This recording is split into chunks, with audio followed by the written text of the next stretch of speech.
magazine is dedicated to entrepreneurs and business people where our stories matter. It is our mission to provide a leverage tool for you to share values and great stories.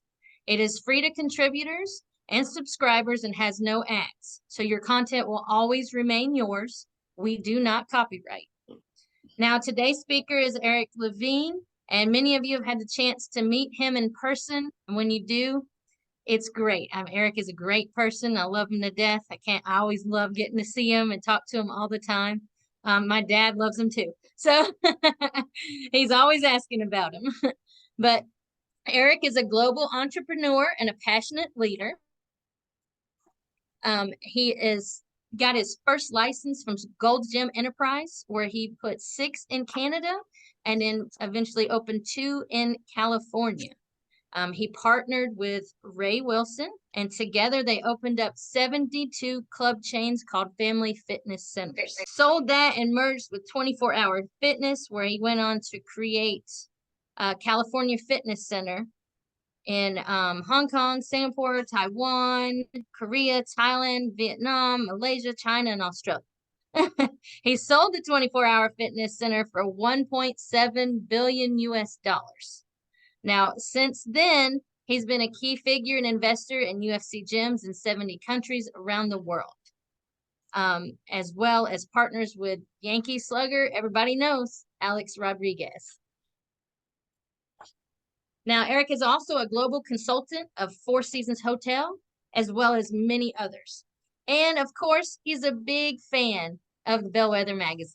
So without further ado, we are going to get into his second part of Startup Business Mastery. The first part was on August 22nd in 2023, and you can find that on our YouTube channel, the Bellwether magazine, and we'll also provide the link for that later. So now we're going to turn it over to Eric. Erica, you did that so well. Why don't you just keep going? I know, right? Yeah, you did that really well. Thank you. I want to start off by saying a big thank you to Michael, who is the creator of Bellwether magazine from zero to now. I think it's what a growth we've all seen. And Erica and Kristen, all the people, thank you very much for putting this all together for us. And they just do it because they love to do it. So thank you so much. You're welcome. And good morning and welcome to everybody to the program today. I know so many of you, and Charles is here, my bodyguard somewhere, right? There he is. Charles, we got to see you sometimes, man. I know you look good in that picture, but we need you live. If you ever meet Charles, he's like, besides his voice, he's like 7'6", and he's a bodyguard. So he's here today. If anyone gives me any trouble, Charles will jump in. I got so many friends here. Hi, Sol, Mitch, Will, Maury, Paulette. My God, I can keep Beth back from the ranch, spent all her money. We had a great time. Maury, the strategist. Oh my God, everybody's here. Ewan, Tina. I keep going. I know so many of you. I don't want to miss anybody. Teresa, Boris. Boris was featured on the cover of the magazine. Looked great. The story is great. Anyway, Wes, Amy. Hi, Amy. This is like Romper Room. Hi, Jean. Nice to see. It's Mr. Rogers morning, good morning. All right, so let's get started. I'll talk a little bit. Greg, every time Greg shows up, I have to straighten up a little bit, He's taking notes on my posture and things. And anyway, for those that don't know me, welcome. I'm going to do the best that I can. This is interactive. As Michael had mentioned, Eric had mentioned, we did a part 1, which is available on YouTube, and that we handled 10 different facets of startup all the way to mastery. And many people had asked me about these topics that we're going to go over today. So we'll go through it. If there's a really burning question, just shoot it. Okay, no problem. And we're also going to have question and answers after, and that can go on for as long as you want. especially if you have a specific question about where your company is at. All right, and we got Mitch here, so he's a master too. So Mitch, or anybody here that wants to add to what I'm saying, don't. I'm just kidding. Go ahead and just put your hand up. We'll call you, and then you can add to it. All right. Soul just changed hats from blue to red. All right, so let's get started with the very first slide. Erica, she's going to present it to you. Eric, you can record this? Yes, it is recorded. It is being recorded. And like the first one, you'll be able to get both of them. Okay. So this is just a quick picture of myself last year in Beijing. There was 200,000 people there, and I spoke in front of 20,000 people. And the good news is no one understood a word I said because I don't speak Mandarin. No, I'm just kidding. It was a thrill to speak in front of that many people. That was the last big one I did. That was in China. Okay, Erica.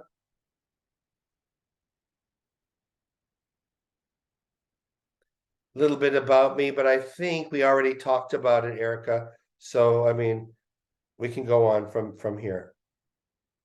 All right. So I'm going to talk about these important topics: passionate leadership, what it is, that's where I come from. There's many different styles, but I come from that box.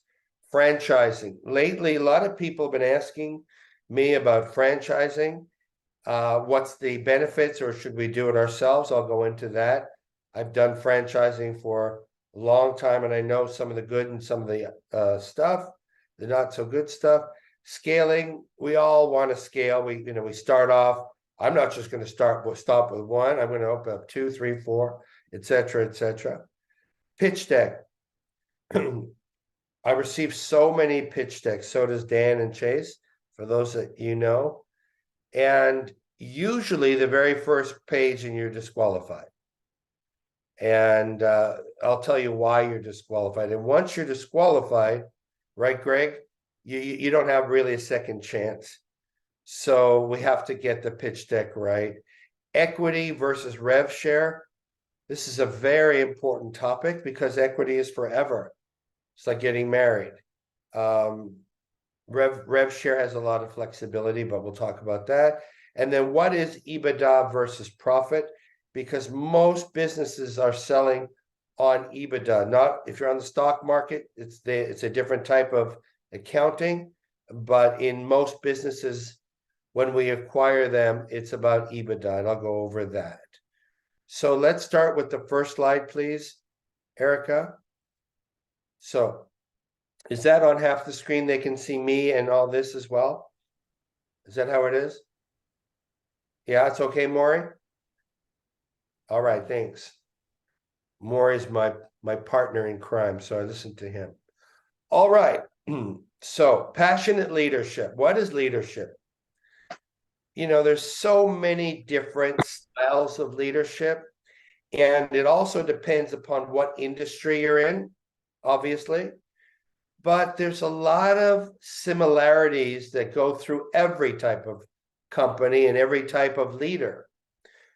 For me, having grown up in the fitness industry, where we have a lot of salespeople, a lot of action in the brands that I create, and have created our high octane. From the moment the team gets in, it's pedal to the metal.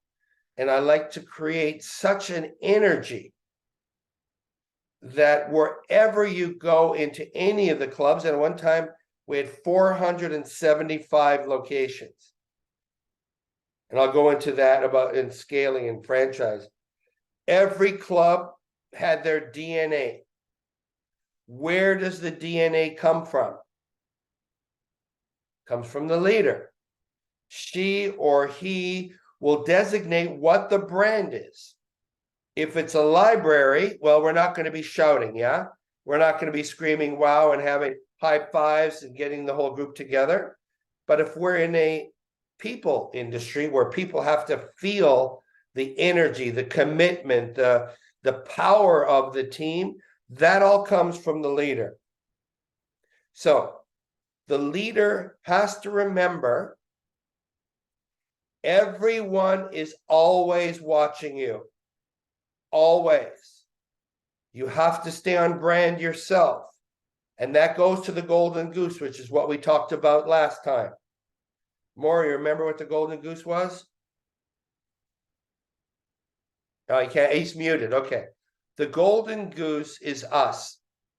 All leaders are the golden goose. What I mean by that is, in order to keep laying golden eggs for the team, we have to be at our 100% best. Whatever it is, okay? Leaders used to wake up at 7 o'clock, do whatever and get to work. Then it was 6 o'clock. We had to get up at 6 o'clock because there was more things we needed to do to get the golden goose shiny. Now the new time for leaders, 5 o'clock in the morning. Why 5 o'clock?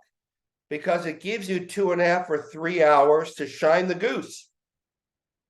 Whatever it is that you love, that make you powerful, that give you that energy, that resolute, that resilience to anything. For me, I'll tell you my routine. I wake up at 8:30, I'm kidding. I wake up at 5 o'clock, wake up at 5 o'clock, and the very first thing that I do when I wake up is pranayama. It's special yogic breathing. I do that for about 10, 15, 20 minutes, and that just wakes me up. I don't need coffee. I don't need, Fedra. The yogic breathing done properly, and it's on the internet, wakes me up and gets the blood going, the oxygen. From there, I do candle gazing, 5 minutes of staring at the base of a candle. Now I have my energy and now I'm laser focused. 5 minutes of candle gazing. You can find that anywhere on the internet. From there, I gently go into meditation. And the meditation can be any type. It's my preference is one that you can find on YouTube. I do Joe Dispenza sometimes. I do my favorite teacher from a Buddhist temple in Thailand, which I became very close with, or a yogic meditation. You got to find out the one that resonates with you, and you can do it every single morning. Meditation is key. I can't talk enough about being a leader with all the things that we're thrown at every day. When you have that meditation, it gives you a break. So you don't have to react when you hear good news or bad news. You have a gap. The meditation allows you to have a gap where then you choose the response from the field of infinite choices, and then you're better off to choose that, and then you're a leader. After that, the meditation, I'll do a workout of an hour and 15 minutes. Vital. You've got to be in great shape. Doesn't matter if you're in the fitness industry. Again, you could be a veterinarian. It doesn't matter. You've got to get your body at its optimum level. Because as a leader, there's thousands of different situations that come up. And the more power we have, even if it's a calm power, that's what your team will always feed off of. And everyone's doing Zooms. It doesn't matter. The Zoom or in person, they can feel it. Okay? Again, later on, you can ask me specific questions. Or if there's a burning question now, put up your hand and we'll answer it. Okay? So what is the success of a great leader? Well, for me, the success of a great leader is creating great leaders. People that have come up through the ranks and now they're great leaders. That's the only way you're ever going to scale or create a legacy, a brand that continues, that your customers receive the same excellence every time, right? So we're not looking for followers. We're looking to create leaders. When you got 475 locations in 20 countries, you need leaders who are speaking that language, who understand that culture, who is part of it, but still able to see on top and lead the troops. The success of a great leader. Where are your students? What are they doing? Have they risen above you? Because that's the real reward for a leader, is seeing your people, whoever you are leading, do better than you are, right? Like a parent, you want your children to do whatever you couldn't do or didn't do. It's the same thing. I'm proud to say that many of our team are leading the biggest companies in Asia. Louis Vuitton bought this chain, and the guy who's leading it, it's the richest people in the world, same as Elon Musk. The CEO of that company came to me fresh out of college and wanted to learn personal training. Now he's in charge of a multi-billion-dollar company. And he says it's because the fire that I lit under him, because he was lazy, had no direction, he had no drive whatsoever. Now he's sitting on top of the world. That's the success of a great leader. So you don't have to be loud and obnoxious like I am, okay? But you can be if you want to. Passionate leadership means you understand your brand completely. You built it. It's the DNA that you're sharing to your entire team. They look up to you. They're always watching you. If you have a bad time, a bad morning, a bad situation, don't go in front of your team. Take a breather. Wait till you're rebalanced, recentered. When you got all your power back again, switch on. There's no, negativity, same as positivity. It's extremely contagious. So be aware. The eyes are always on you, and stay as a leader. All right? So I hope that covered my views on leadership. Again, at the end, we'll answer any questions on that. Or if you have a burning question, just put your hand up and we'll answer it. All right? All right, Erica, thank you. And the next slide is franchising. All right. Now, some of these boxes may not be prevalent, relevant for you right now, but it's on most of the people's minds that I speak to when I'm either coaching them or at a seminar. What should I do? Should I just start up my own company and do it on my own, or should I join an experienced professional team? Because a franchise, let's go into what a franchise is. So we are the master franchise at the moment for UFC, the UFC brand, for UFC gyms, and we're in about 70 countries. So what is a franchise supposed to do for you? A franchise is actually supposed to give you a turnkey situation with training, with support. The better the franchisor is, the leader of the franchise, the better it is and the easier it is, obviously, for you. So I'll speak from UFC point of view at the moment. When a franchisee wants to become part of us, we do a look at them. How much money do they have? How much experience do they have? Do they have a good reputation? What else have they done? We do a check for both sides, right? Because in our business, you've got to be a master of sales. You've got to be a high energy person. You have to love fitness. And if you're not, we tell them right away, this isn't the best fit for you. And we may recommend some other things, but for us, it's a two-way street. Do you qualify? You may have enough money, but maybe it's not your character. Maybe you're not in that game. Maybe you're a different, there's something better for you. Once we establish that this is a good fit, and that's for many franchises, okay? You'll have to fill out your financials and blah, blah, blah. But then there's a secondary applications process. So after you've been accepted, from that point on, it should be a partnership. So we have UFC University, where we have all the modules online from the very beginning of looking for location, all the way up through the pre-sale, all the way until exit, right? Last time we talked about, when do you think about exit? Day one. How do I prepare for an exit? And because in UFC, again, it's all monthly dues. So the new buyers are buying an auto pay, an auto subscription. New buyers coming in, they have the money already covered for their month.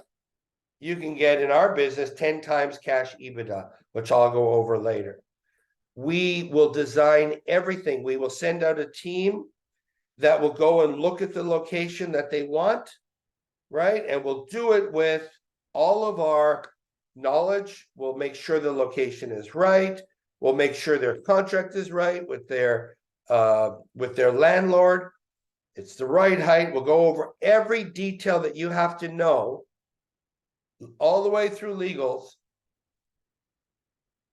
making sure we've covered everything. Once that's done, again, you'll be trained all the way through. We'll supply the right equipment, right down to the rubber, everything. It's no different in Baskin Robbins. You're going to get the Rocky Road done for you, exactly the right amount of sugar. It's the same price everywhere. It's the same color. So it's really, you're not really having to do too much. So the better the franchise is, the more detailed, the more turnkey it is for you. Now, in UFC, you have a lot of choice. We allow you to market in your neighborhood. We have to approve it first. We'll help you, or we'll give you the ads to do. The marketing we'll do for you. Baskin & Robbins, you put up the sign, people know you. The franchisor made sure you had enough parking, everything. So if you're new in business, a franchise might be the perfect way to start, right? You understand? So the franchise, what franchise? Well, you want to look into the track record of that, because many of them have situations where they don't make it. Early franchises, quite a few of them don't make it. And you're able to ask for, in the franchise, in the application, what does the average franchisee make a year? They'll tell you exactly how much money you need and how much the average Baskin & Robbins makes. Then you can do the figuring. So if you are new in business, you're a new entrepreneur, or you're tired, you're beaten up from having some war strategies of your previous job or business, a franchise may be the way to go.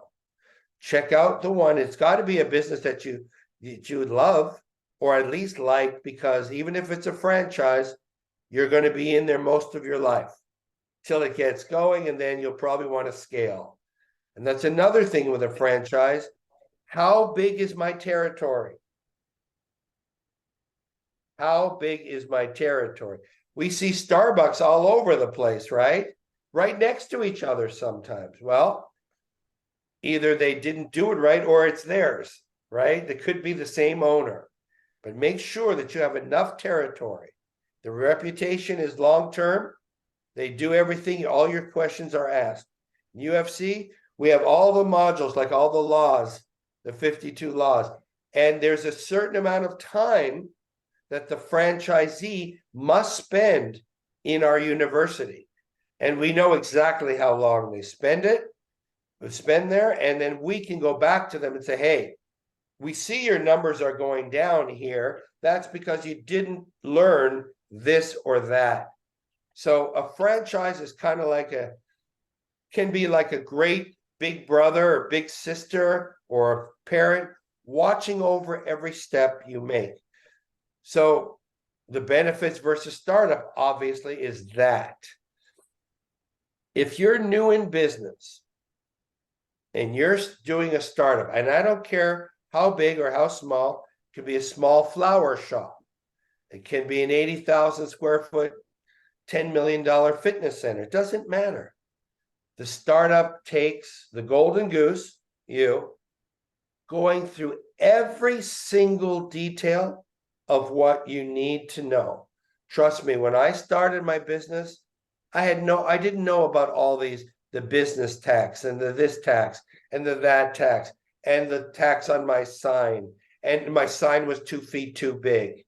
And I just spent $15,000 in 1980. And the city asked me to pull it down. So when you're doing a startup and you don't have a team with you of experienced people, you will go through many challenges and situations that will create, let's call it a learning experience. Okay? A learning experience. It's going to cost you money. It's going to cost you your patience and maybe the sweetness of your life for a while. All right. That's for the new entrepreneurs starting off. Just a little humor. My first entrepreneurship startup, on the back of my Superman comic book, it said you could get a professional football or a baseball mitt if you sell seeds. I said to my father, what does that mean? He says, they'll give you seeds, you go door to door, and they'll pay you for the seeds, and you sell enough seeds, you can get the baseball mitt. I got on my new tricycle with the bell, and I started to go door to door, ringing my bell. I was about 5 years old. I'd knock on the door, they say, hello, I'd say, please buy these seeds. And they'd say, for what? I said, the plant. Your yard's not that pretty at the moment. These seeds will make your house look much better than your neighbor's. So I don't know how I came up with that, but I was able to sell lots of seeds. I got a baseball mitt, I got a football, I got everything that I wanted. And as an entrepreneur, it doesn't matter. That first sale gives you the juice to keep going. I realized as an entrepreneur, I chose what I had to do. If I wanted to get there after, I had a paper route also. After the paper route, before weekend, I was the boss. So that was my first startup. I knew I could make money at it or get prizes.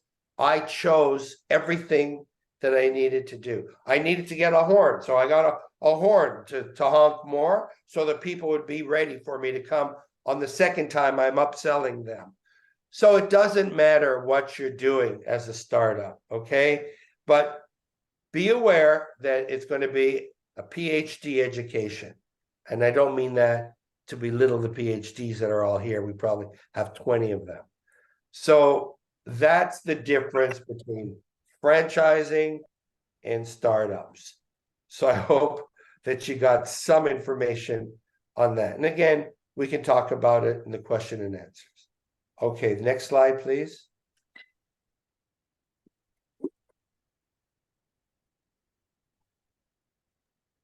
Okay, Michael's got to give me permission again to share the screen. Because of that problem we had last time with Yeah. give your permission. Yep, got to give me permission, Michael. All right, so let's see.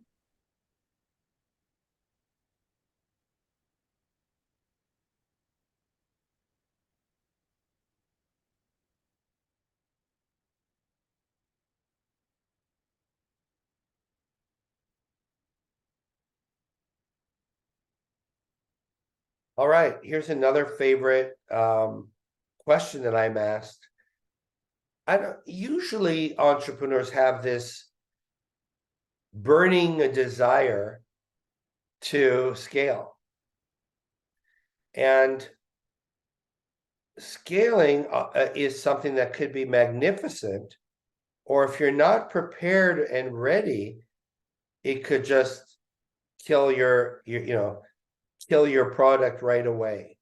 My mentor, and we all have to have a mentor, He just passed away at 94. He would say that, yeah, Eric, you could run a club, do everything you want, but you don't want to own one club. You want to own hundreds.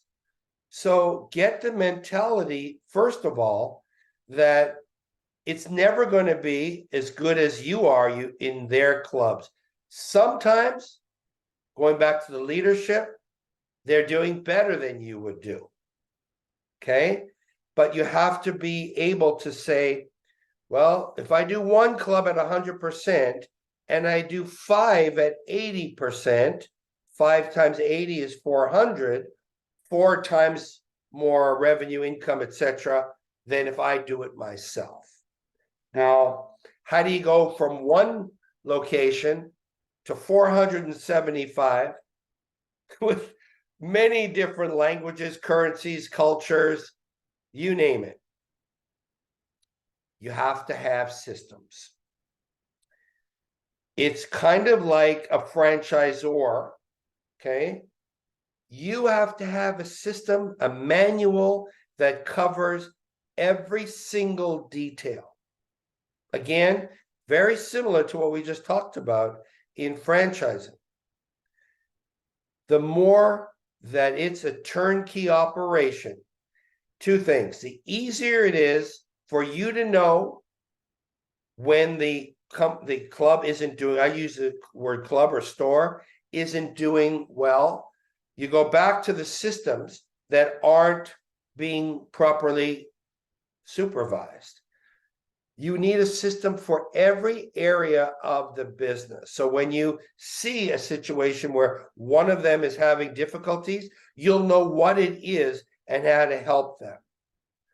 The people that were on the first my first 10 startup to mastery program, when you scale, your brand has to be finished. Every detail, every color, every size, every volume. We talk about volume in my clubs. When I went to Singapore and they were doing terrible for some reason in the most beautiful club, I marked every single volume in every single club around the world. They couldn't have the music lower than that.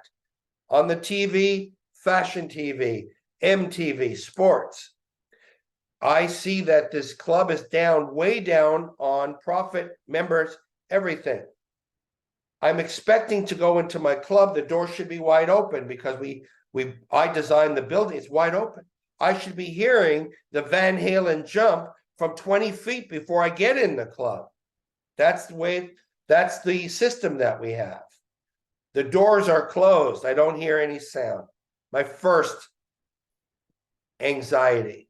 I open the door's open. Guess what I don't hear? I don't hear Van Halen or The Who. I don't hear anything. It's muted.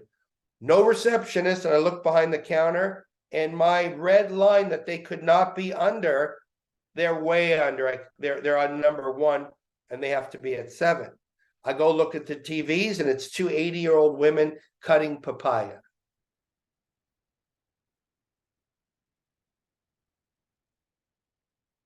You think that they were off brand? So I freaked out. I brought the whole team there, and like a Ric Flair maniac from wrestling, I grabbed all the equipment and I threw it overhand into the street, maybe $10,000, $20,000. And I talked to them about being on brand. I know I'm coming a little bit off, but they learned the lesson. And what I did, just as a follow-up, I stayed in Singapore for the next 30 days. And I raised the numbers in the very first month by $300,000 US, just because they were off brand and I put them back on brand. So as a leader, and I'm going to crisscross on all the things, that's your job. You see that there's a situation, you fix it. And if your systems are in place, I shouldn't have had to go down there. I should have been able to see everything in advance. I caught it early because I had all the systems in my home office in place, all the variables that you need when you're scaling. You need to know that, Beijing isn't doing the buddy referral program that we have for everybody else. Bring in a friend and get this beautiful backpack or shirt. You need to know that when you're scaling, large or small. Opening up your second location, okay? On my bottom here, 2 isn't double the energy, it's many times that. For some unknown reason to me, still, opening up your second location doesn't seem like it's just double the energy needed. For some reason, it's at least 4 or 5 times your second location, taking up your energy, your focus, your resources. So one of the Bellwether members early on, they wanted to open up another store exactly the same as they had in their little town. And after working with them for a little while, we decided we're going to go global. With that idea, we're going to go first across America, because it was a fabulous idea, and we're going to scale it that way. And when we went through the numbers, we went through all the possibilities and probabilities, the triangle that Dan shows you, without a doubt, going online across America and Canada was the way to go. So however you scale, the most important thing is your systems, your branding, and your data that you request from each location. So you're the leader, you've got the crystal ball, and when something comes up, you should be able to immediately allocate resources to it, knowing what the problem is or the challenge, and fixing that. So scaling is a big ego play. It can be unbelievably wonderful, but I don't think scaling should be done in the beginning process, in the first year, because as Dan has said many times, your systems are not in place your first year. You don't want to spend a lot of money on a brand new situation when you're not sure what you really need. So the first year, we're kind of growing into it. Once you know for sure, that's when you spend the money on scaling. And again, I can answer any questions at the end. Hopefully that gave you some insight into scaling. Okay, Erica, next one. Pitch decks. I've seen quite a few pitch decks in my time, and many of you here have seen many pitch decks in your time. Greg, for sure, Maury, many of us, right? The first thing you need to know about a pitch deck is the people that are looking at your pitch deck, what do they want to see? What is it that you have to have your pitch deck? It has to be professional, okay? It shouldn't be in crayons or some strange font that you use from a Gothic tale, okay? It has to be professional. You should hire, if you're serious about a pitch deck, you should hire a professional marketing group to do it for you. Many times I've used Sol, she's amazing. Fritz, we have many of people in our group that will make it professional. And the extra couple of thousands of dollars that you're going to spend, I know Fritz charges about $1 million. I'm just kidding. But the investment into having a professional pitch deck versus you doing it with your sister or brother, it's everything. So it comes out from professional marketing group, and it looks professional. It looks rich. It looks like you care. You put the money into it. Now I'm interested. Okay, first thing I see, it's professionally done. They spent a few $1,000s. They're serious about this. They've committed to making this right. Okay, first thing, right? The look of it. Second, make it realistic. As soon as I see, like I saw a couple of times, well, last year we lost $500,000. But this year, the year that you're buying, the company, it's going to be $5 million. And if I ask the question, why? What's the reason we're going to go 10 times? Their answer sometimes, well, we have a new marketing person we hired for $30,000. DQ, disqualified. As soon as you make an unfathomed claim, something that is not realistic, you're disqualified. Shoot. Done. It says that you have no idea about what your company is going to do. You're just faking it and you want an investor to jump in and buy it. But let me tell you, the investors that you're sending it to, you're not the first pitch deck. They've seen tons. Once you get past the first thing that you have a professional one, the first thing that they see is this realistic?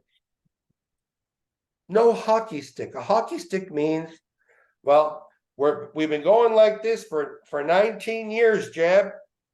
But next year, it's going to go up like that. The hockey stick. You can't imagine that probably more than 50% of the pitch decks I see go like that. All we want to see when we're looking at investing in whatever industry, club, whatever you've got, is a steady, progressive growth in revenue, in profits, whatever. It doesn't have to go up by 100% or 50%, a steady 8%, 10%, 12%, something realistic that the investors are not afraid of. In your pitch deck, you want to talk about, what have I been saying all this time? You want to talk about your systems, that you don't want to play up, my company is great because Eric Levine's a great blah, blah, blah, blah, blah, blah, blah. He's a rock star, blah, blah, blah, blah, blah. First thing you're doing is you're scaring the investors off. Because what if Eric Levine isn't that, or doesn't want to stay, or leaves, or whatever? No. You make the star your company, the systems, the invincibility of the industry. You're going to put in data that shows, again, on that triangle, that there's such a growth in my industry. And what I'm showing you, we're not anywhere near the top of my industry. We're at a great area, which shows the potential of what I'm saying in my growth is doable almost in my sleep. You build up your team.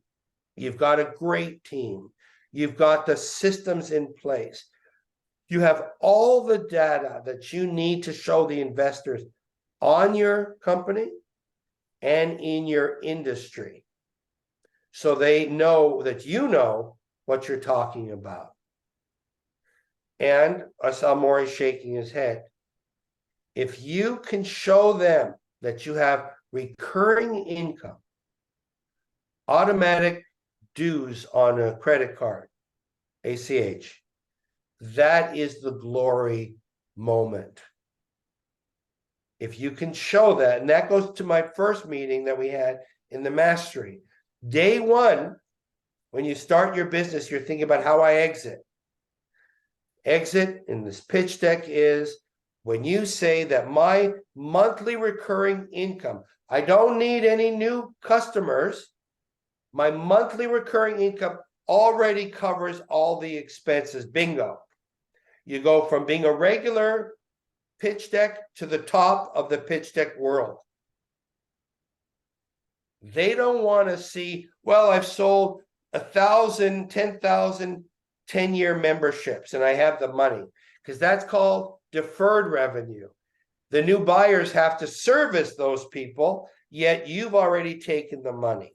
So you don't want to have that in your pitch deck. You have to be realistic, but if you thought about it before, you wouldn't have that problem.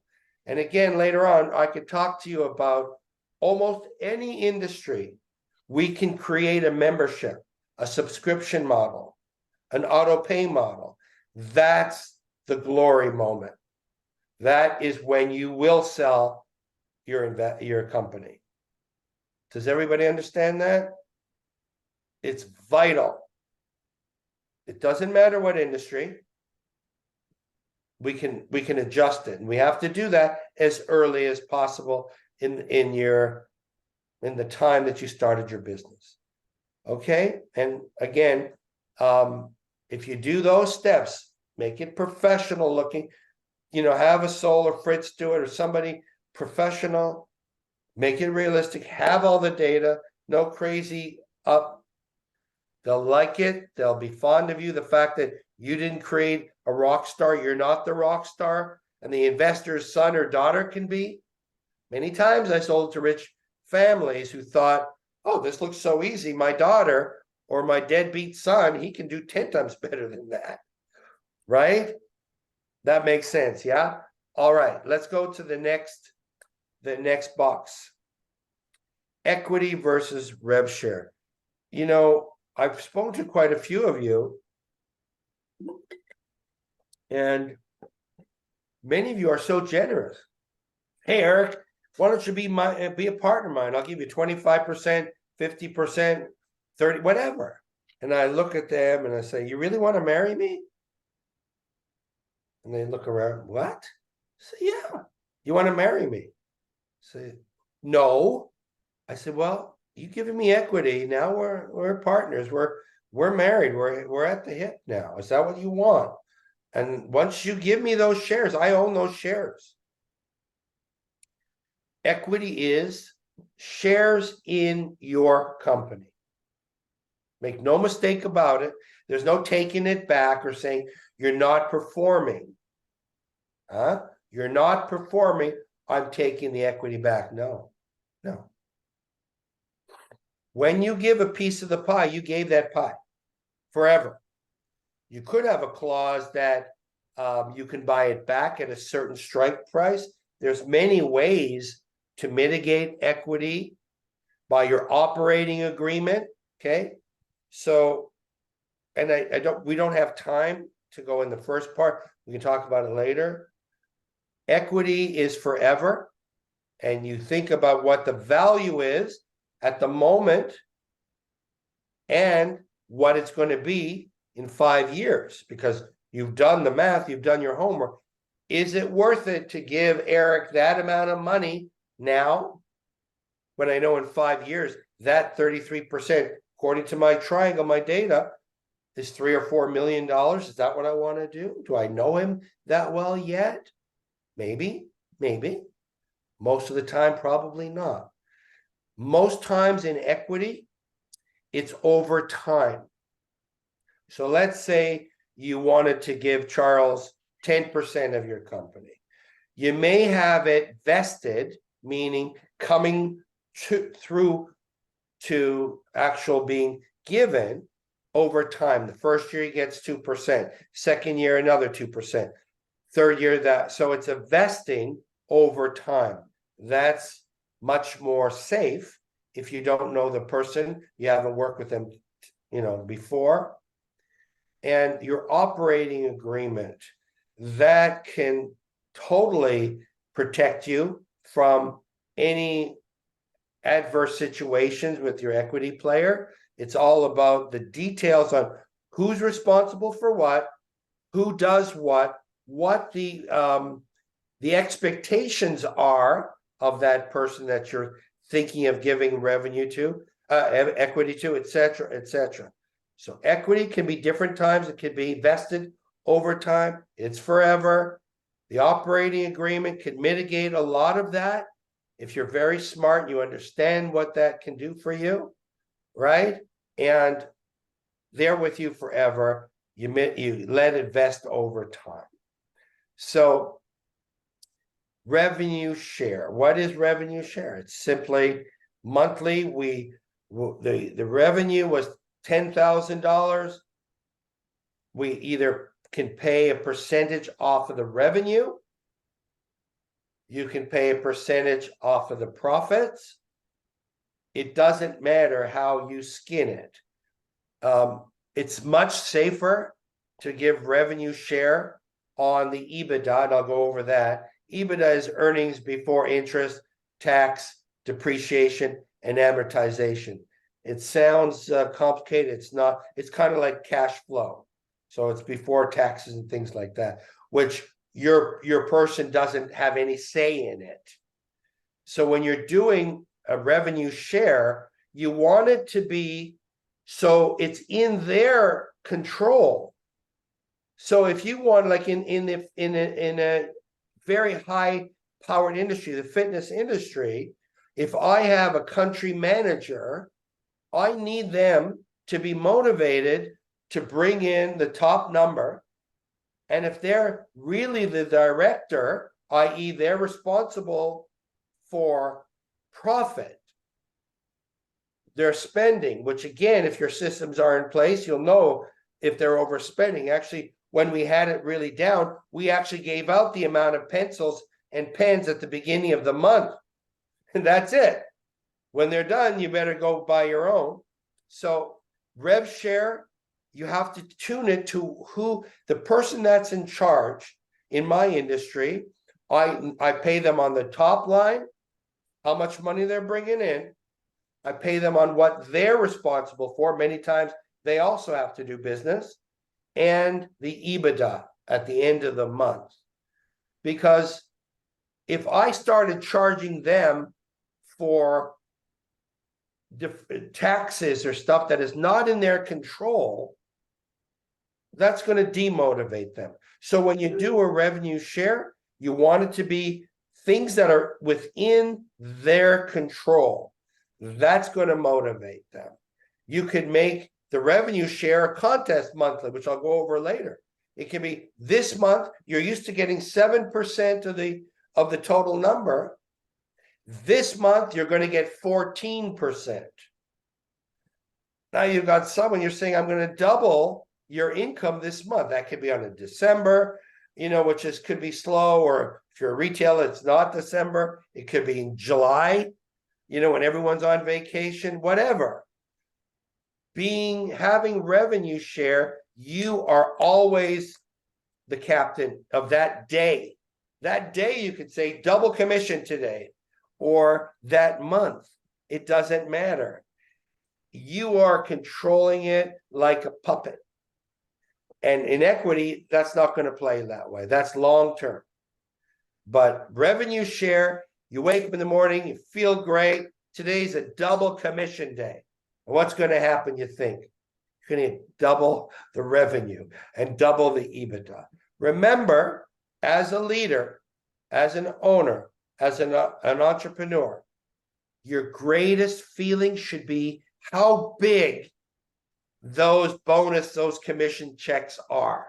The bigger, the better. You want your team to thrive, love to come in. Yeah.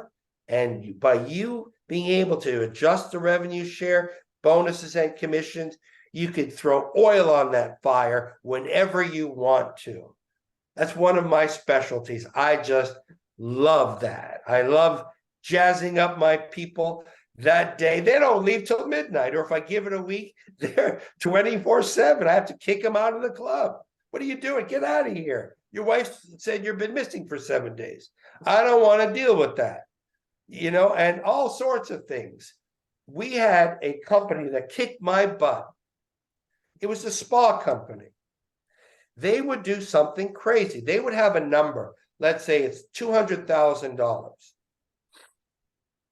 Once the company hit 200,000, 50% of every dollar that comes in went to the salespeople. So for sure that on the 25th of the month, when they hit their number, 26, 27, 20, you had, let's call it motivated, passionate Rottweilers that are not going to waste a second of their time. And they would do, and I think Dan talks about this as well, in 5 days what we did the first 25 days, because now the money shot every day. And the most important thing as a leader, to let them know immediately how much money they made. That same moment, midnight, 12:15, the list comes out. Maury made $1,000. Greg made $1,400. Beth, $500. Whatever. They saw that and they get paid the end of the month. Whatever day it falls in, they get their cash. Many times, even if I had, I was in a country which we may have had 30 or 40 clubs, I would go live and say, whoever sells this particular membership, I'm coming down. I'm going to give you $200 US, two $100 bills, and then we're going to go out to your favorite restaurant. Within a minute, 7 or 8 lights would come on. I did it. Maybe they had it in their desk. I don't know, but it was magic. They pulled it out of the air, and I would show up with the $200 and go out to whatever restaurant they wanted. That's the type of excitement you can do when you're in control of rev share. You see the difference? And you have so much flexibility. You're in control and you make it so much fun. Again, not every business is as fun, but I guarantee you, if I sat with you in your business, I'll show you how to ratchet it up a bit. Okay? Guaranteed. Even Andrea Bell, she has her own accounting firm. I work together with her sometime. She herself is a great leader. But, we think that, I'm in the accountant world. How can I really motivate them? I can motivate them. I guarantee you. She can too. All right. I hope that gave you some insights. All right, Erica, the next slide, please. All right. As I talked about earlier, the word EBITDA is really cash flow. It means all the money you're taking before interest. If you have a loan, you're paying interest on that, taxes, depreciation. So I'm not going to get into it too deep. All your assets are depreciated over time, amortization, similar. It's all very important accounting stuff that you need to have professional accountants work with you on this. But it has nothing to do usually with your team. Your team didn't decide to get that $30 million loan from Maury. They didn't decide Maury's charging 12%. They had no say in that. So when you're doing anything with your team, they should be paid on what they're in control of, right? That way they can do what many times they'll do 3 and 4 times the value just because they know that they're in charge of their needle. Most pitch decks should be based upon EBITDA, but the profit still has to be part of the pitch deck, because at the end of the day, it's the profit that the investors are looking at. EBITDA first, but profit is the end of the day. Most of the time, most industries, investors will buy off EBITDA if they agree with your long-term program with your interest, taxes, depreciation, and amortization. So when you're selling, I had a friend of mine, he had 40 locations, spa, fitness centers, and he didn't know the difference between EBITDA and profit. He thought they were the same. Only at the end of the year, when they divvied up the money, he didn't have any profit. His EBITDA was $7.5 million, but there was no profit because of various things. They were growing, they had taxes, whatever, which he was no longer in control of, and he didn't get paid. So if you're selling your business and you're staying on, you make sure that it's tied to EBITDA versus profit. It's vital. You make a mistake like that, you could lose your 10 or 20 years of, your hard work just because of that. Be very careful. Okay. Next slide, please. All right. So I just want to talk a little bit before we go into question and answers. I want to talk about how to create an exciting team, which goes to passionate leadership. Think about it kind of like an orchestra, and you're the orchestra leader. You've got this whole group looking at you for when do we start? When do we stop? When do we hold? When do we, get everyone blaring? And if you're in a revenue type of situation, sales, whatever, where and this is kind of sensitive, where the one-on-one with the customer relationship really depends. First of all, obviously, it depends on the value that you're giving, but it also depends upon the excitement, the motivation, the power that the salesperson is giving. You want to have stats that show exactly, when this goes to scaling as well, exactly where they stand. So Tina sold in the last 2 days, she sold 20 series of that. She thinks she's first. She's doing so great. I want her to see immediately that she's third. That Erica is ahead of her, Diana's ahead of her. And them seeing immediately, forget about the end of the year stuff. When you're speaking to motivated sales and marketing people, the end of the year is outside of their brain. Okay, that doesn't exist. And you don't want it to exist either. The end of the month, you can have a team bonus at the end of the month, but in a sales situation, daily, minute, you want them to know where they stand minute. You want to know how much they made that day, not an hour later. So you want to have everything out in the public. You want them to run to see their computer. Where did I finish? Oh my God, Soul is ahead of me again. Can't take her anymore. And she'll call Soul, why don't you take a vacation? You're looking a little tired. Your hats aren't, get out for a while. It creates this energy. I'm telling you, when I was on and I had my team motivated, and I have a motivation tape, and if anyone wants to see it, they were bananas. They weren't leaving. If they were second or third, or they were that far away from getting $1,000 more, or a diamond pen for $3,000, or a trip to the Maldives for 2 weeks at the Four Seasons, they're going nuts. They're going crazy for you. And it's so much fun. Are they going to leave? They're not going anywhere. Are they going to go to a competitor? Not a chance. They are so motivated, they want to stay there.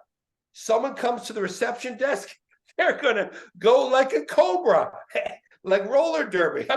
They're going to go like Rottweilers to a new steak. That's the leader. That's the leader. And it's so much fun to create your own business with your own blueprint and watch the success. So can be minute by minute bonuses, daily, weekly, monthly. And again, the shorter, the better. You want to show them where they stand. This goes for any business. You want to show this store is number one. This store is number two. This store is at the very end. If you have a summer contest like we had, every day the stats came out. And we would call the top, we would call the bottom, and it was a frenzy. Before we started the summer contest, we would do in those 3 months maybe $4 million in revenue. After we did the summer contest, 16 million in revenue, 4 times. And it would cost us, the first place team made 100,000 cash. So what I'm saying is there's no limit to what you can do as an entrepreneur. There isn't. You're only limited by your imagination. And I'm an entrepreneur since I sold my seeds. In the snow, by the way, in Montreal, it snowed every single day, I think all year round. That's how I remember it. And I had my paper route, which I was making about $6 a week, but I was in charge. I could do the extra Sunday, make more. And I sold seeds. To today, I haven't lost the passion. It's the same, make that sale. I sold land for $85 million one time. And obviously I got a big kick out of that. I remember selling 2 seeds, 2 portions of seeds. It was the same formula. It was the same. I'm going to get that mitt, that glove. So entrepreneurs, as the golden goose, make damn sure you are up to your speed, because everybody's feeding off your energy. Everybody's feeding off your power. Be the best you can be. Get up at 5, do your thing, lead your team. And when you have a motivated team, you just, your smile never leaves you. Motivation is everything. And you're the leader. You can make your gold out of just the stats and your energy. That's what I do. I'm a passionate leader. That's the style I am. So I can talk about that. All right. Well, I don't even know what time it is. Is it still daytime? Is it nighttime? And I hope that you got something out of it. And you can go to the next slide, please, Erica. And I'm going to hit some people that have their questions up. Oh, these are just some of my friends. Dana White, Jackie Chan and I were partners. Madonna and I were partners. Ringo Starr with one in the corner. He asked me to join the band. I said, let me do another year at Club Med. Then I'll think, okay? I'm not so sure about McCartney. But anyway, and then I was speaking in front of a few thousand people. But anyway, the next slide, please. That's my ego slide. And the next, so later, if you want to pick up the QR code, you see my email. I'm available to speak with anybody on any topic. Okay, my calendar is on the thing. I'll give you whatever time you need. We all have different requirements, and I'm pretty versatile. So I'd love for you to give me a call, and we'll work it out. Okay, I think Maury has a question. Well, it's not so much of a question. First of all, Eric, I so much enjoy listening to you. You're so informative and it's just a delight to hear your knowledge of business. You don't really meet too many people that have your scope of knowledge. And when you start talking, it's just fascinating. So thank you very much for that. You were talking about pitch decks. Sometimes a startup company has to make a pitch deck. Now, they don't have revenue. So they have to understand, and of course, I went through this. I'm a marketing person, and even myself, I went to a professional pitch deck person because they took my ideas and they said, hey, you have great ideas, but we know how to get to investors. So I put it in their hands. And what they basically showed me was what investors are looking for. Right. Because my movie was not made yet. They wanted to see, first of all, what is the scope of the movie? That was interesting, but that doesn't give them any confidence.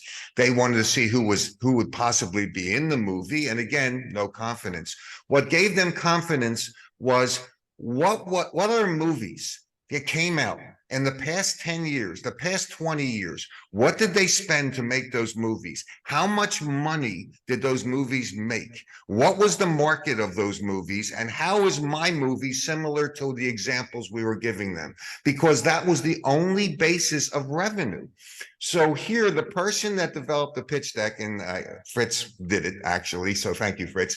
The person that developed the pitch deck understood what investors were looking for, because I couldn't give them any information other than how similar my movie was to existing movies that were hits. And we even put in some movies that weren't hits because we wanted to be realistic. Realistic. We didn't just want to show them, oh, we're just like the biggest top 5 movies ever. No, that's not realistic.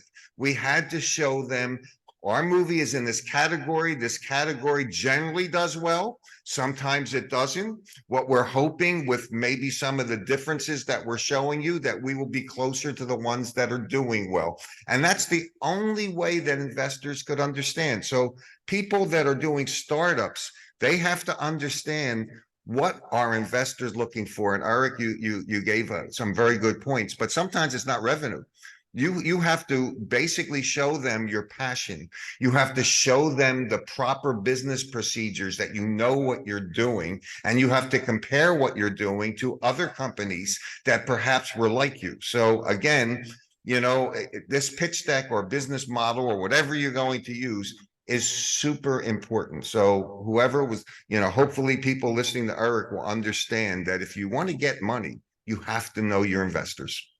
And again, thank you, Eric. No, thank you for that, Maury, because the realistic thing about showing the ones that, you know, how many people failed, they want to know that. And to the beginning point about Fritz doing it, so you hire someone like Fritz. I don't know how he does it. I don't know how to do it. He goes so deep into the data and the surveys. You heard my first story last month about me losing $1 million because I didn't have the right shampoo, right? Like, hopefully Fritz will find out the shampoo before you spend $1 million. So, and again, someone like Fritz, who will give you a fabulous pitch deck, or Soul, who, when people look at the pitch deck, they're already in psychedelic land and in a good mood. It's well worth it. And startups, it's part of your investment. If you're looking for money at the beginning, that's part of what it's going to cost you. It's not that expensive for the return. And investors they want to see a steady. They want to know, okay, my first year, if I invested $1 million with you, I know I can get 7 or 8% on the street. I don't need to get 20. Okay. So if I got 7 or 8 or 5 or 6 the first year, second year 9, 10, and the value of my company is going up, I'm in. I don't need to see hockey sticks because you're going to be disqualified.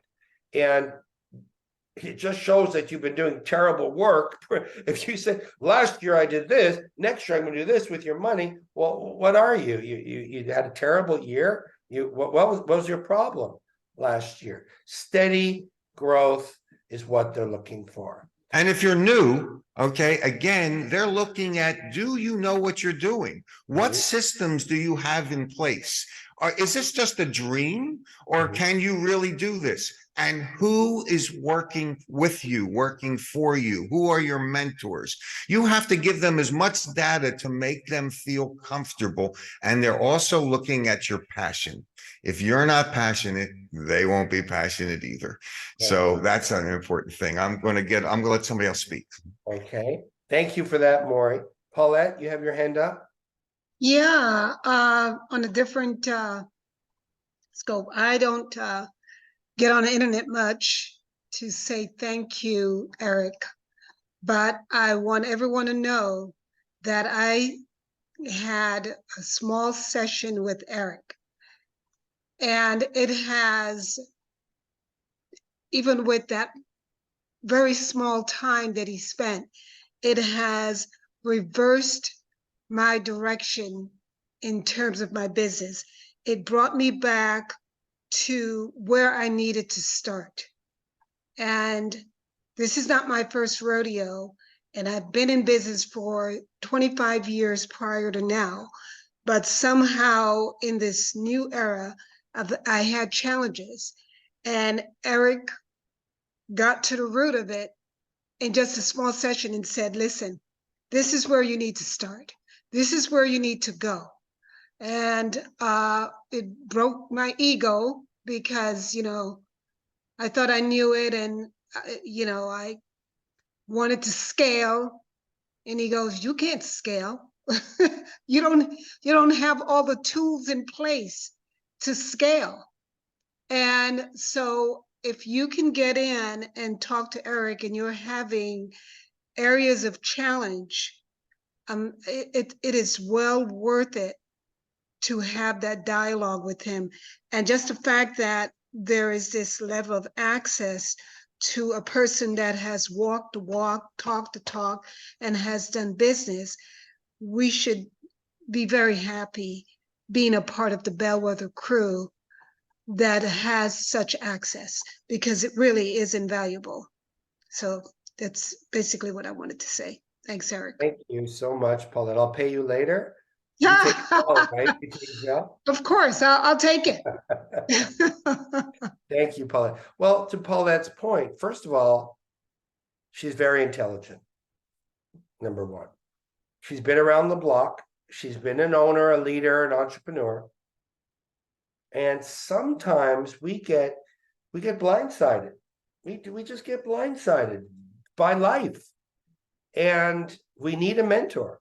We need a mentor. Someone who really cares. One, someone who you like and can rest. Like, I'm not nice when I am, and all the people on here that I work with, I'm not politically correct. And I'm not soft and babyish. Later on, maybe when we meet. But if I only have an hour or 45 minutes, I'm going to give you a jackhammer. I'm going to tell you like I see it. And that's sometimes when we're in a rut, or even we think we're doing good, you need someone looking at it from on top without ego.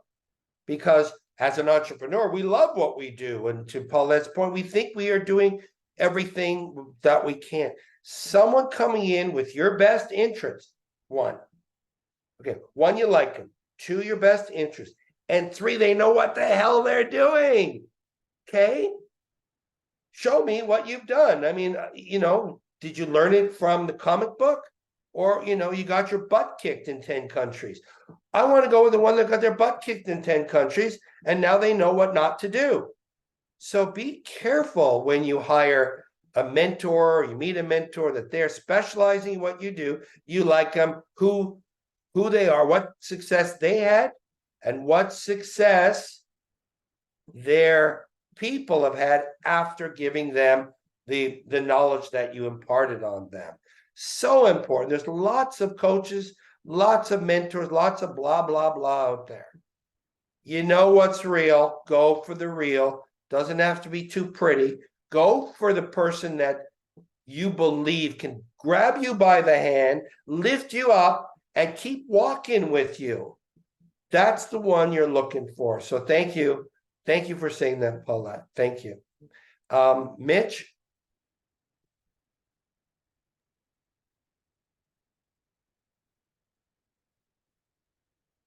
Mitch, are you muted? Or I don't see him anymore. Do you guys see him anymore?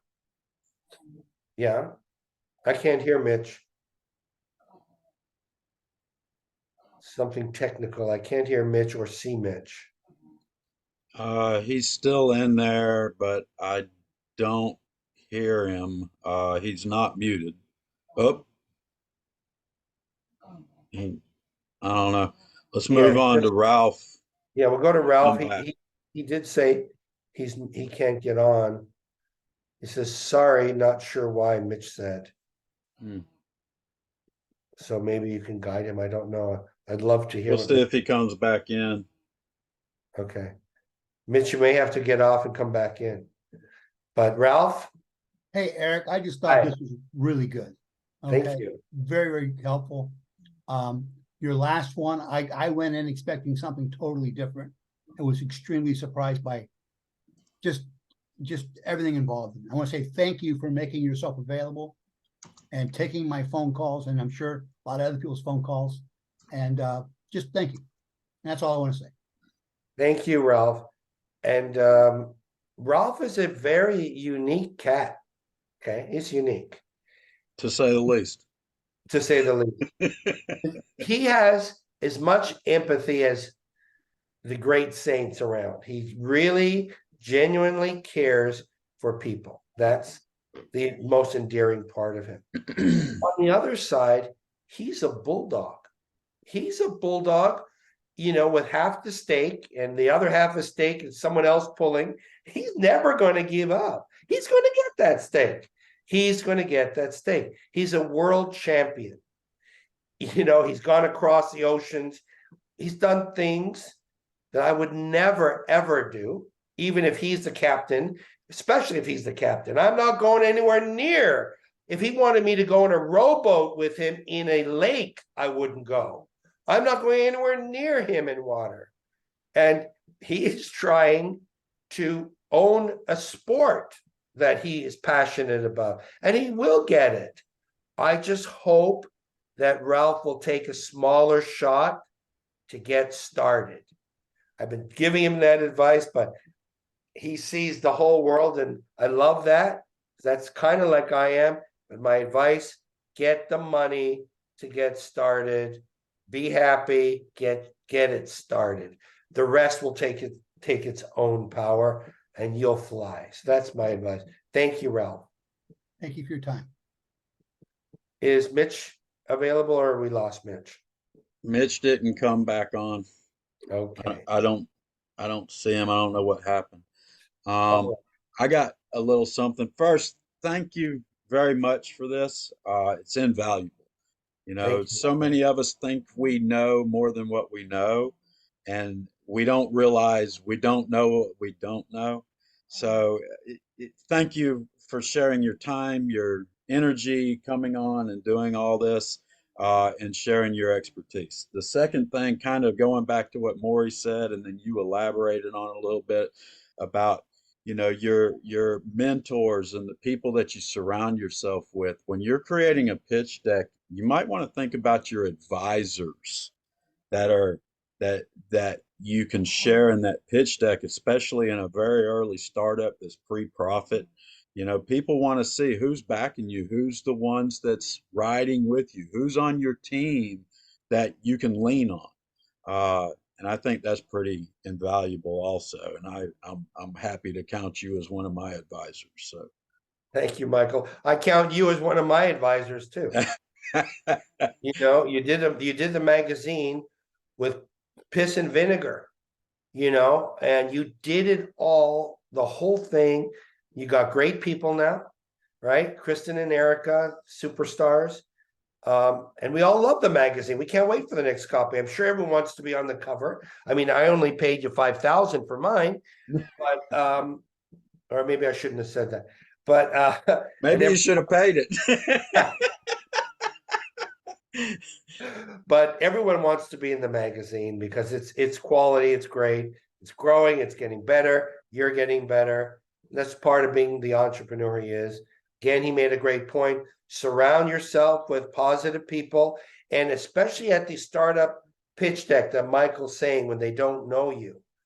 You come in a startup with a half-assed pitch deck that you did yourself, thrown out right away, gone.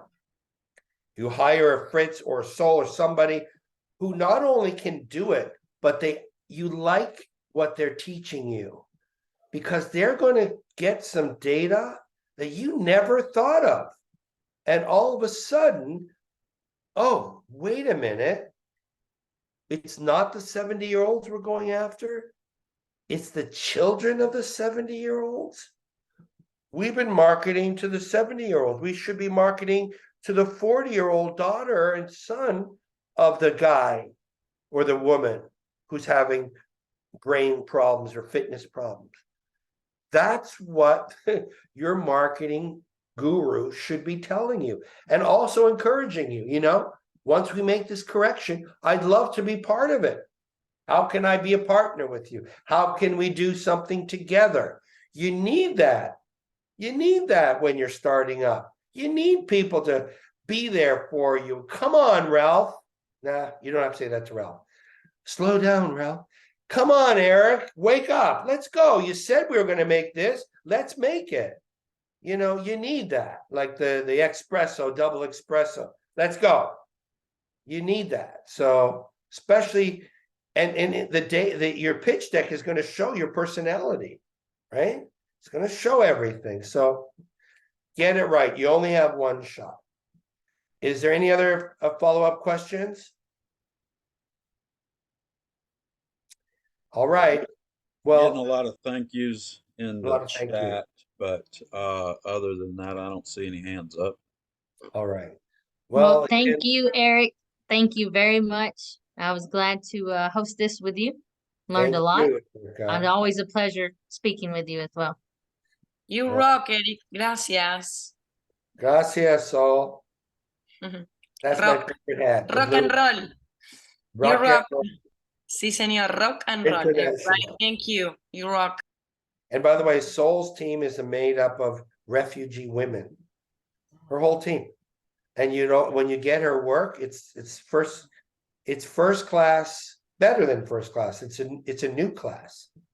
So Yeah, she- it's not as good at Fritz, but now, I mean, I love my colleague and I love being part of Bellwether because we love, each other. There's no competition. We learn from each other. I think it's awesome. Thank you, Erica, Morri, and everyone here. I know a lot of them. So you are very, you add a lot of value, Eric. So I do appreciate, everything that you in us. Very wise. And I do have to say that Fritz is not as beautiful as Sol. So, that's Fritz, I'm sorry to say, but you lose in beauty. I would hope so. Yes. I would hope so. but I adore you, Fritz. We're not right. Thank you. The lenses?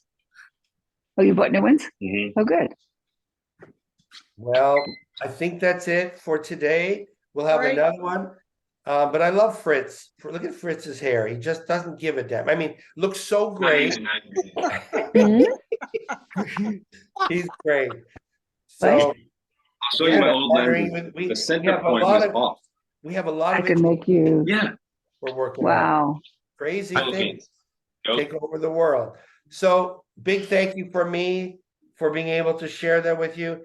Erica, thank you. Michael, it's your genius that put this all together. So contact me if you need me, please. My pleasure.